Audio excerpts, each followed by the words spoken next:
नमस्कार, news capital express में आपका स्वागत है। शुरुआत करते हैं खास खबर के साथ। गृह मंत्री नरोत्तम मिश्रा ने कहा, कोरोना में पिछले 24 घंटों में 22 नए मामले सामने आए हैं, 39 ठीक हुए हैं। एक्टिव केस की संख्या 218 बची है।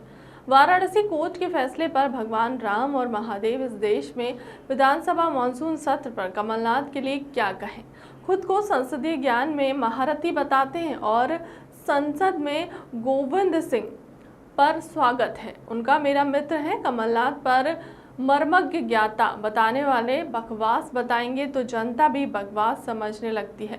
विधायक को ताकत सदन से ही मिलती है। कमलनाथ विधायक केजरीवाल से बड़ा नौटंकीबाज देश में क्या दुनिया में नहीं मिलेगा। कांग्रेस की अब क्या महत्व है उसका आरएसएस की नेकर में आग लगाने पर उन्होंने कहा कि देश के बंटवारे के समय जिस पार्टी ने आग लगाई थी वही है ये पार्टी। पिछले 24 घंटे में कोरोना के 22 नए प्रकरण संपूर्ण प्रदेश में आए।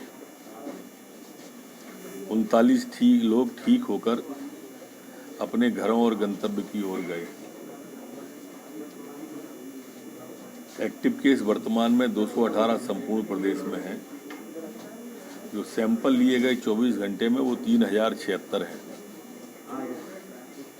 संक्रमण दर वर्तमान में मध्य प्रदेश की 0.72 है, जबकि रिकवरी की दर स्थिर हमारी 98.7 बनी हुई है।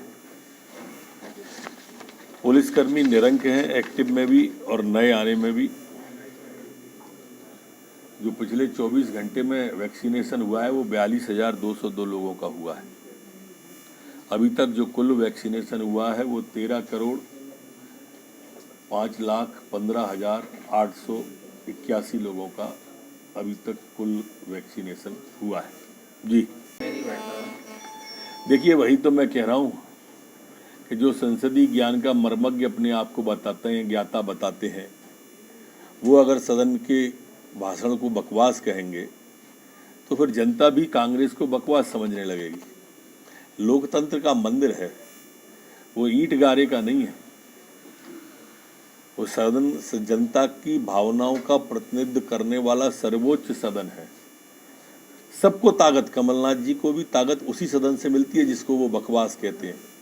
आज वो विधायक नहीं होते तो क्या बाकी की सुविधाएं मिल रही होती? क्या वो ये बातें कह पा रहे होते? कोई भी है व्यक्ति, कोई भी विधायक है सदन का, उसको ताकत सदन से ही मिलती है।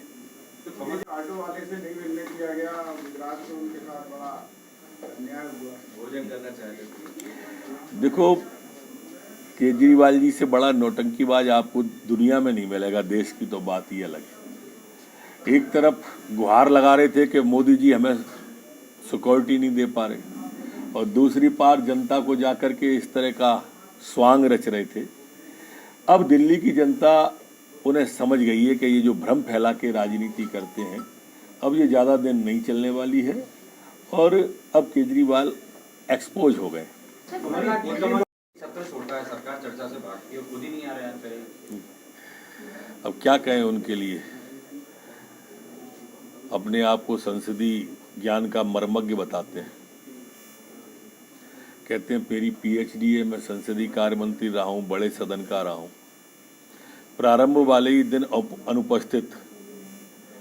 पता नहीं कैसा लगेगा कांग्रेस के विधायकों को कि सेनापति ही नहीं। जनहित से जुड़े मुद्दे उठाने में कभी रुचि कांग्रेस और कांग्रेस के प्रदेश अध्यक्ष की रही ही नहीं है। आप जब तक वो नेता प्रतिपक्ष रहे, उनका एक कार्यकाल भी देख लीजिए जब उनका किसी जनहित के मुद्दे पर भाषण हुआ हो या आया हो। सर, माता पिता आरोप लगा रहे हैं कि प्रबंधन से 9 तारीख को और अभी भी स्कूल प्रबंधन जो है सर घटना मानने को तैयार है। हाँ, फुटेज नहीं दे रहे 3 दिन। देखिए, ये दोनों आरोपी हैं जो हनुमंत और उर्मिला, वो दोनों गिरफ्तार हो गए हैं। जहाँ तक स्कूल प्रबंधन का सवाल है, मैं भी मानता हूँ कि उन्होंने मामले में लीपापोती करने की कोशिश की, इसलिए उनकी भी जांच और पूछताछ में लिया जाएगा। तो उन पे भी कार्रवाई निश्चित रूप से पूछताछ के बाद दोषी होने पर कार्रवाई बिलाबोंग स्कूल के प्रबंधन पर भी करेंगे। सर, कांग्रेस कह रही है कि आरोप लगा रही है कि महिलाएं, बच्चियां सुरक्षित नहीं है, इस्तीफे की भी मांग की है।